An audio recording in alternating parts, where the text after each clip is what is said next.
In August of 1991, the Soviet Union entered its death spiral. Hardliners in the Communist Party had just arrested Mikhail Gorbachev in the wake of his democratic reforms in an attempt to wrest power through an emergency committee. Troops mobilized and tanks rolled the streets of Moscow. Russian President Boris Yeltsin famously climbed atop one of these tanks and appealed to the people of Russia to oppose this growing coup for troops to lay down their arms and arrest the traitors. Thankfully, the coup ended in mere days, but the damage had been done. The irrefutable power of the centralized Soviet state tripped as it stepped onto the curb of the 90s, and everyone saw it. Because they saw this. If you happened to be sitting at home watching Soviet state television, you wouldn't have seen those tanks, the fighting between troops and demonstrators, nor Yeltsin's impassioned speech. You'd be treated to this, Tchaikovsky's Swan Lake, on a loop. But you'd still feel it. There seems to be this prevailing narrative that the 2022 survival horror game Signalis doesn't want you to get it, that its myriad deep-cut references to cultural touchstones somehow present as red herrings. It's a bleak tone poem, one that should be felt rather than understood. Now, I don't want to sit here and say that I'm the only one that truly understands Signalis, because frankly, I don't think anyone can. They're absolutely right, the game says a lot, so much that it's hard to parse any one cohesive primary theme. I can, however, sit here and explore one particular angle I find very, very compelling, and how the game utilizes that supposed murkiness as a feature, not a bug. Wielding influences from literature, cinema, music, and history, Signalis harbors a deeply anti-authoritarian sentiment, one that uses its late 19th and early 20th century callbacks and bleak surveillance state setting to build upon that idea in a prescient story that reflects life in the 21st. In short, Signalis is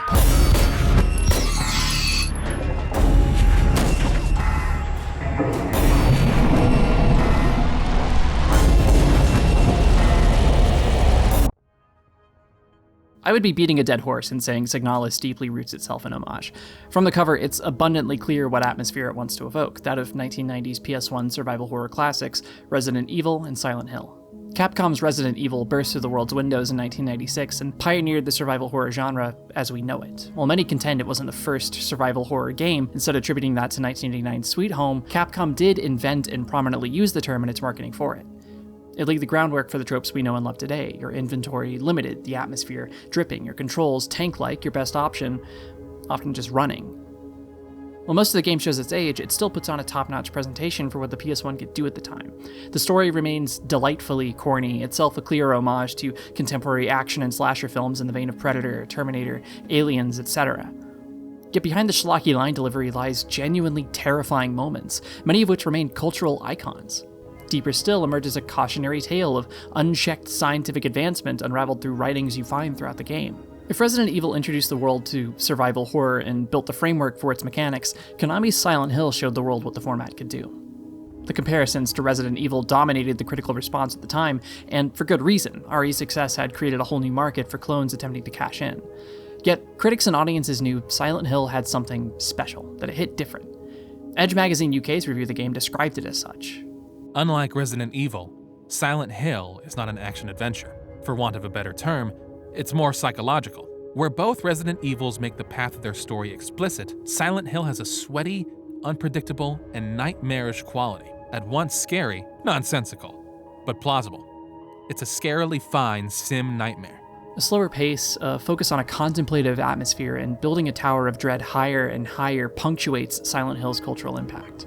Signalis gracefully marries these two design philosophies. Resident Evil's focus on action mechanics and tight, intentional level design permeates the skeleton of Signalis' moment-to-moment gameplay, while Silent Hill's grim storytelling, unnerving atmosphere, and nightmare sim qualities provide the meat and potatoes. Describing how Signalis plays only takes us so far, because it doesn't just reference bygone survival horror classics for cheap nostalgia factor.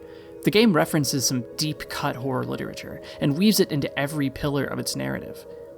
Chief among these, we find Robert W. Chambers' The King in Yellow, and H.P. Lovecraft's short story, The Festival.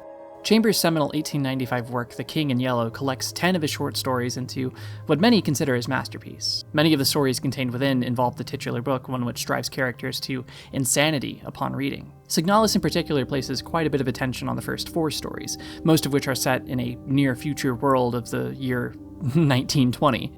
In this world, the United States rose into a global superpower, one in which the heavily funded military wields unchecked authority. Immigrant populations have been forcibly removed, and where legal suicide occurs in government-run lethal chambers.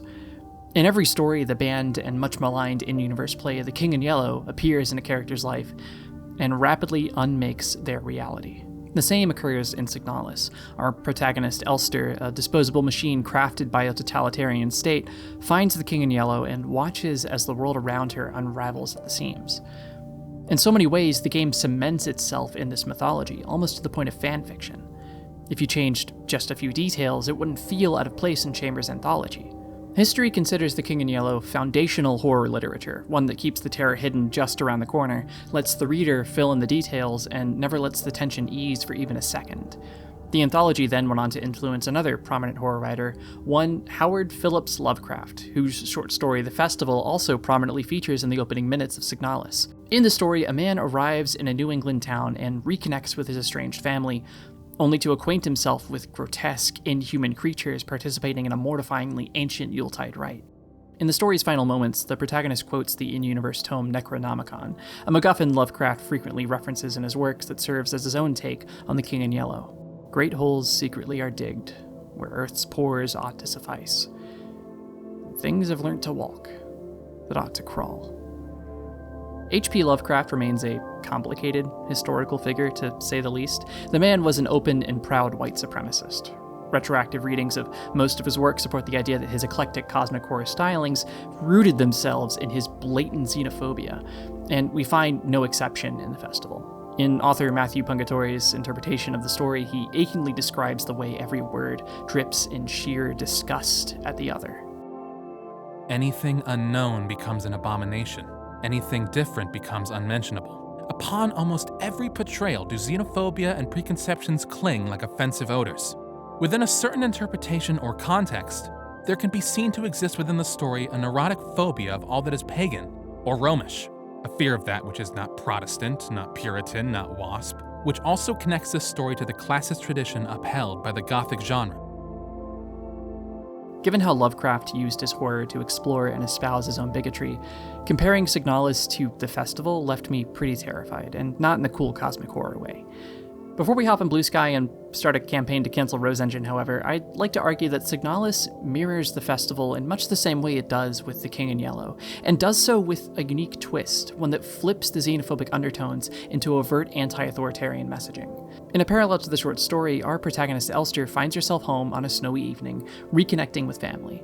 Instead of family, she finds corrupted, reanimated corpses of disposable war machines like herself, participating in an impossibly ancient and terrifying rite after digging up something they shouldn't have.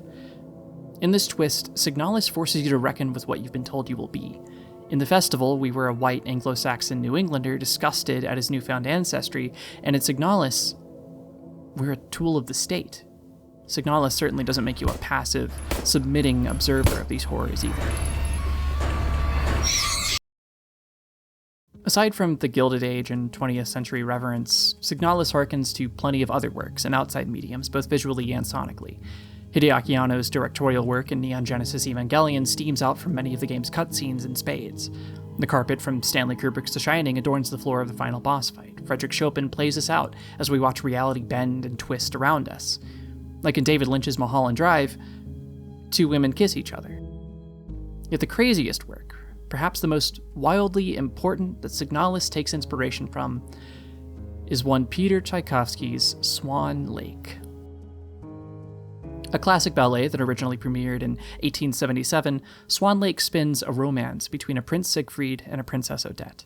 The princess, suffering from a curse laid upon her by the magician Baron von Rothbart, transforms into a swan by day. She can only hope to break the curse if, and only if, one who has never loved vows to love her eternally. Before Siegfried even attempts to break it, however, the Baron tricks him into vowing to marry an impostor fashioned to look like Odette, preventing him from ever ending her plight. With no way to undo the mistake, Siegfried and Odette cast themselves into a lake, dying together. In not dissimilar ways to The King in Yellow and the festival, reading Signalis as a queer retelling of Swan Lake makes basic sense. The game tells a love story, one where Elster takes on a promise to find and rescue Ariana, her one true love. The story then shows us how Elster ultimately cannot fulfill that promise, and loses both Ariana and herself, despite the lengths to which her love drove her to endure abject horrors. In addition, despite being a Russian ballet, Swan Lake pulls much of its narrative from Germanic folklore. Signalis, in every sense of the word, is a German game, with German symbols, German text, set in a world inspired by German history and made in Germany. If you recall from earlier though, Swan Lake holds another meaning, one deeply rooted in protest and collapsing regimes. The Soviet Union's state television network first broadcast Swan Lake on a loop in 1982 after the death of Leonid Brezhnev, then again in 1984 and 1985 after similar deaths in party leadership, culminating in its notorious use during the 1991 Soviet coup. To the Russian people, by that point, Swan Lake became indelibly associated with political instability and social upheaval, and to this day serves as a protest symbol for those in Russia who cannot outwardly protest the war in Ukraine. I don't think it's a stretch to say that Signalis uses Swan Lake for the same purpose, a way to signal that things are changing, the old structures are falling, and the security we thought we had proves nothing more than an illusion. Elster and Ariana dance to it, and in the same metaphorical breath, its strings croon as we escape countless horrors and witness that which sane minds should never. Something is deeply wrong in the world of Signalis, but much like the Soviet Union in 1991, you can rest assured that Tchaikovsky will conduct his ballet as it crumbles. From this angle, Signalis reads as a meditation on rising authoritarian sentiment across society writ large. Wherever you look, nooses tighten around minorities, surveillance under the guise of safety invades our daily life, our military deploys to our own cities, and our taxes fund a genocide in Gaza. Perhaps it's clear why the developers obsessed over turn-of-the-century Gilded Age literature from a period of history personified in oligarchs hoarding wealth while the poor starve. Signalis wants to hold this gilded mirror up to society, a Dadaist collage in which untold riches thinly veil untold suffering. Yet even the bleak nature of Chambers' writing in The King in Yellow gave way to stories of saccharine romance, both in the anthology's later stories and his works later in life. Tchaikovsky's Swan Lake, for all its power and tragedy as a modern protest symbol, still professes a story where two people fall deeply in love with one another. In the game's final moments, Elster finds Ariana alone and dying of radiation poisoning, kept alive by a barely functioning life support system. Depending on the specific ending, either Elster dies and Ariana lives, or Elster kills Ariana to end her suffering, then still herself dies. In no ending does the pair live happily ever after. Yet, just like Siegfried and Odette, as they drowned side by side, they still loved. Signalis doesn't want to simply tell us love is tragedy, because the tragedy came from the reanimated limbs of the zombified state throwing itself upon our path as obstacles to that love. Even in that struggle, Elster loved. Even as the disposable Penrose starship failed, the one designed to support life just long enough to make propaganda before it dissolves itself into a dysfunctional radioactive mess. Even as she died, Elster loved.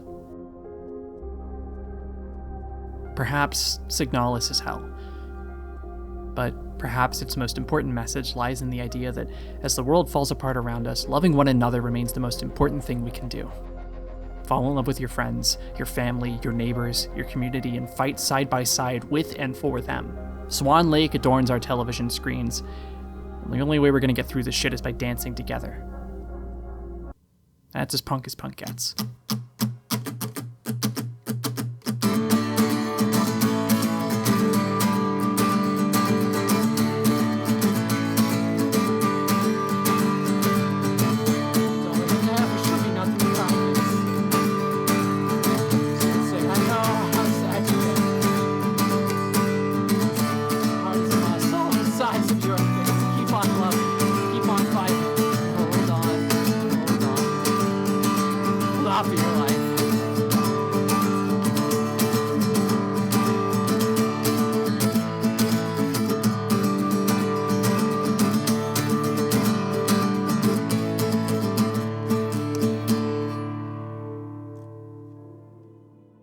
Happy Halloween, everybody. And thank you so much for watching. This is easily the most essay I've ever put out so far. We're talking weeks of research, outlining, drafts, feedback, relearning APA citations, and actually recording all the games you see. Let me know if you vibe with that approach in the comments down below, and also let me know if you agree or disagree with my conclusions. Signalis, like so much of the art and horror legacy it builds itself within, really lends itself to this kind of debate and discussion around what it says, what's its core message, and that's what appealed to me about making a video with my own take. Next, I'll offer a huge thank you to my patrons, and another huge thank you to Wes Wiggins for knocking it out of the park with her quote readings. She's an incredible voice actress with one of the coolest portfolios out there. I linked her socials down below so you can check out her work. I'm grateful that I finally got the chance to work with her, and I'm also grateful that I get to call her a friend. We went to school together. If you love the video, please leave a like and subscribe with notifications turned on so you don't miss the next one. And check out my Patreon, where for $4 a month you get early access to videos, your name in the credits, Discord benefits, and my community server also linked below. And again, thank you so much for watching, and have a safe and happy Halloween, everybody.